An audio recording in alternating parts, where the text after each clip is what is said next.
Woodcraft Hamster, and a few people have asked me recently if I'm going to be doing any more dehydrating videos. Now, I did a little mini series quite some time ago that seemed quite popular, so I thought I'd do a couple more for you. And today I'm going to start off with a really simple episode and a really simple recipe that I've not shown you before.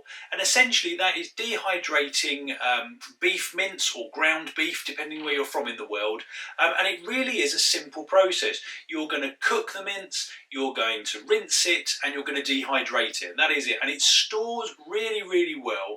And because it packs down so small once it's dehydrated, it's great for making your own kind of camp packaged food. And I'll do an episode at the end of this little mini series showing you how I package it all together. So to start with, I'm going to move the camera around a little bit and I'll show you what it is we're going to be using today. Right then guys, so I've just got a large frying pan warming up. Here we have 750 grams of lean beef mince. Now you want to try and use as lean a beef as you can here. You will be rinsing it afterwards, but the leaner the better in this case, because once it's dehydrated, any fat that is retained in there can cause it to go rancid, but generally speaking, as I say, the leaner the better. Now let me just get this open. And all I'm going to do is get this straight into the pan, start breaking it up, and you just want to cook it through until it's brown. Now I will speed through this footage for your benefit because let's be honest, all we're sitting here doing at the moment is cooking some mince, and you want to keep this on sort of a medium to high heat just to get it all cooked through.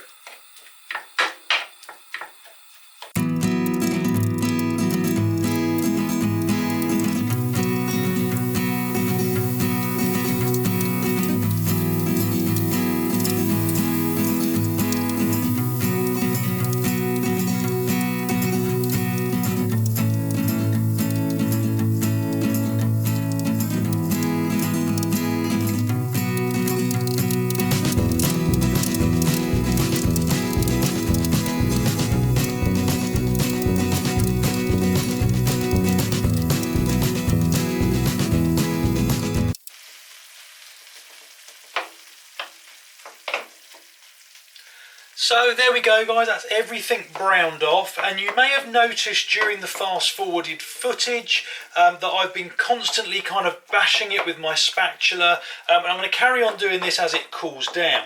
And essentially what you're trying to do is just break up any large lumps. The smaller this is, the more kind of granular it is, the better and more evenly this will dehydrate. So just while this is cooling down, I'm going to carry on doing this, and I'll move us over next to our sink where we're going to give everything a quick rinse and get rid of some of this excess fat. So the next step here guys is to drain off the fat from the mince. Now what I'm going to be using is just this little sieve. It's the biggest one I've got unfortunately, but all I'm going to do is just load it up with some of this mince. Not too much, just enough to sort of fill maybe 2/3, and then just run it for a short time under some cold water.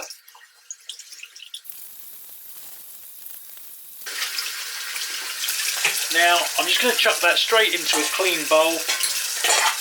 Doesn't matter that it's still a little bit damp, and then just carry on repeating until you've gone through all your mince. Right then guys, so here is our cooked and rinsed beef. Some people like to blot this as well, kind of lay it out on kitchen paper and give it a blot. At the end of the day, as far as I'm concerned, there's just water in here, and that's going to be dehydrated along with the mince. So it's just kind of an extra step that I don't think is necessary. Now what we want to do is just kind of layer this out on our dehydrating trays. You want to make sure that, you know, it's kind of fairly liberally spaced out. A little bit of it will drop through the bottom, that's fine. And really you just want to kind of make sure that you're not getting it too thick or clumped up in any one place.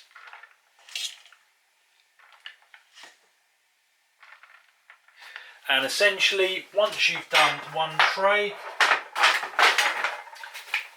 just grab your next one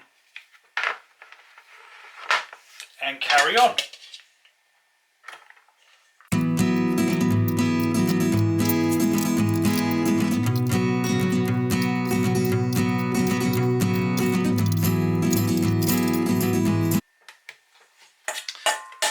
So there we go guys, that's now done, and the reason you may have noticed I didn't fill the bottom 2 trays quite as much as the top one, and the reason for that is as I've been adding on to each consecutive layer, little bits have been falling through which have then obviously been adding to what's been on those lower trays.